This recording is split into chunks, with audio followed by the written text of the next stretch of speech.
Welcome to Sanghis kitchen. நம்ம சப்பாத்திக்கு உருளைக்கிழங்கு தேங்காய் போடாமல் சிம்பிளாக ஒரு குருமா பண்ணலாம். சிக்கன் சுவையில் நான் கடாயை வச்சுட்டேன். மசாலா வதக்கிக்கலாம். ஒரு 3 ஸ்பூன் எண்ணெய் ஊற்றிட்டேன். இதுக்கு நான் ஒரு வெங்காயம் பெருசாக கட் பண்ணி வச்சுக்கிறேன், 2 தக்காளி கட் பண்ணி வச்சுருக்கேன்.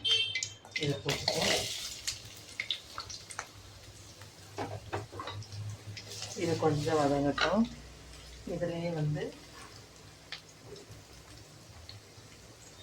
ஒரு ஸ்பூன் சீரகம், 2 ஸ்பூன் மிளகு ஸ்பூன்னா நான் இந்த குட்டி ஸ்பூன் தான் நான் போடுறது. சோம்பு ஒரு 3 ஸ்பூன். இது கொஞ்சம் வதங்கட்டும்.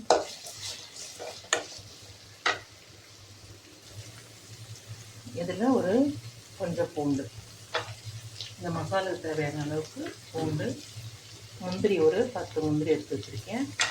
இது போடும்போது தேங்காய் எண்ணெய் ஃப்ளேவர் நல்லாயிருக்கும்.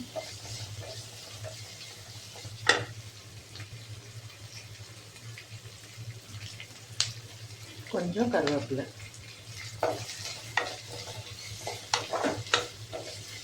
இது வதங்கிறதுக்கு மட்டும் கொஞ்சமாக உப்பு போட்டுக்கலாம்.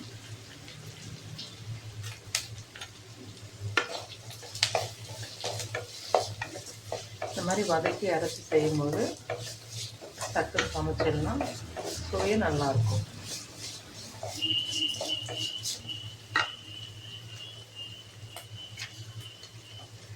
இதில் தக்காளி 2 தக்காளி பெருசாக நான் போட்டிருக்கேன்.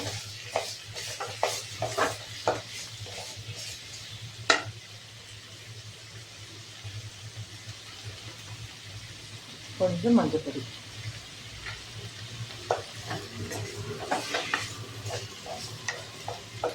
இது நல்லா வதக்கி அதுக்கப்புறம் நைஸாக பேஸ்ட் மாதிரி அரைச்சிட்டு நான் தாளிக்கும் போது நான் காட்டுறேன். குக்கர் வச்சாச்சு. நான் உருளைக்கிழங்கு கட் பண்ணி தண்ணியில் போட்டு வச்சுக்கிறேன். இந்த மாதிரி குட்டி குட்டியாக க்யூபாக கட் பண்ணி வச்சுக்கோங்க.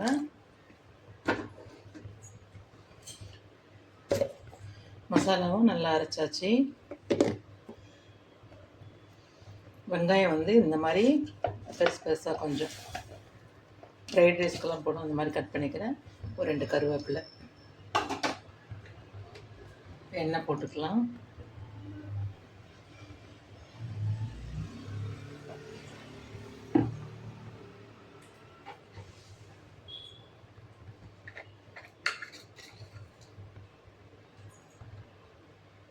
எண்ணெய் காஞ்சதும் 2 சோம்பு, கடுகு கொஞ்சம்,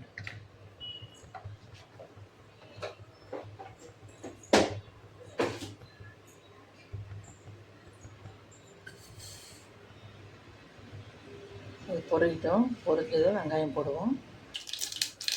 வெங்காயம் போட்டுக்கலாம்.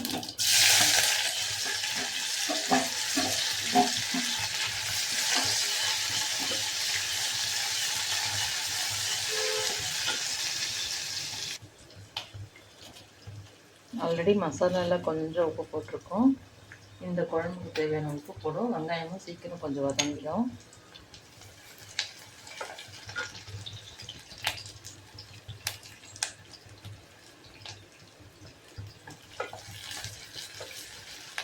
கட் பண்ணி வச்சுக்கிற உருளைக்கிழங்கு போட்டுக்கலாம்.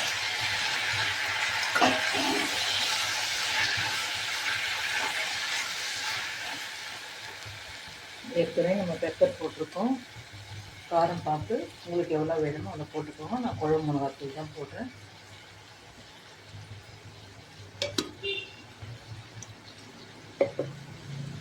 போட்டு இது கொஞ்ச நேரம் அந்த எண்ணெயிலே மிளகாத்தூள் வதங்கட்டும்.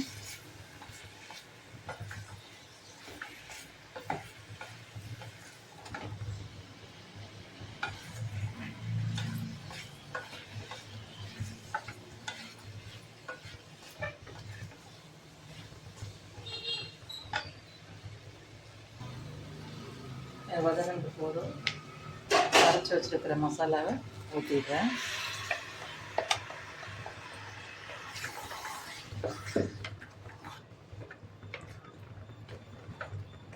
இவ்வளோ திக்காக வேண்டாம், இன்னும் கொஞ்சம் தண்ணி ஆட் பண்ணிக்கலாம். இந்த மிக்ஸி கழுவி ஊற்றுற தண்ணியே போகிறோம்.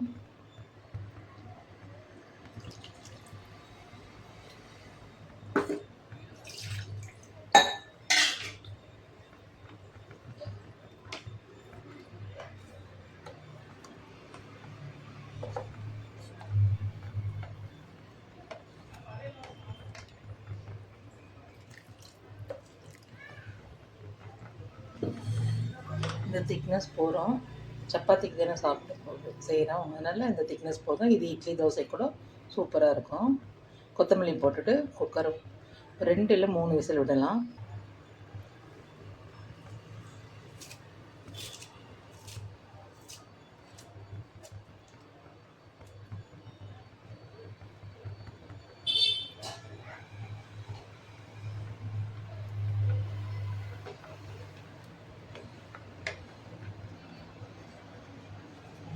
உப்பு செக் பண்ணிக்கோங்க. உப்பு கம்மியாக இருக்குது, கொஞ்சம் நான் ஆட் பண்ணிக்கிறேன்.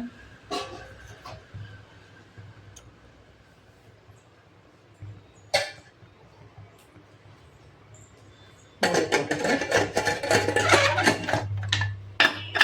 ஒரு 3 விசில் விட்டுடலாம். விட்டுட்டு பார்க்கலாம். குக்கர் 4 விசில் வந்துடுச்சு, போகிறோம். நான் ஆஃப் பண்ணிடுறேன்.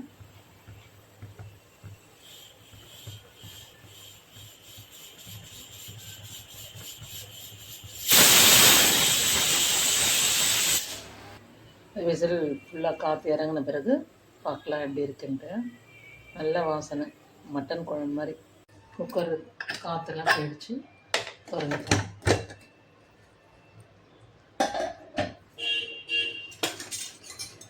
சூப்பராக வந்துருக்குறேங்க, நல்லா திக்காக.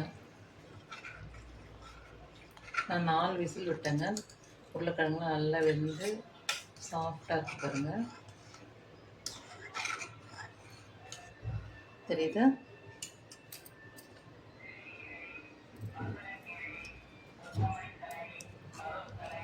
இது சப்பாத்திக்கு தோசை சூப்பராக இருக்கும், கீ ரைஸு கூட நல்லா இருக்குங்க.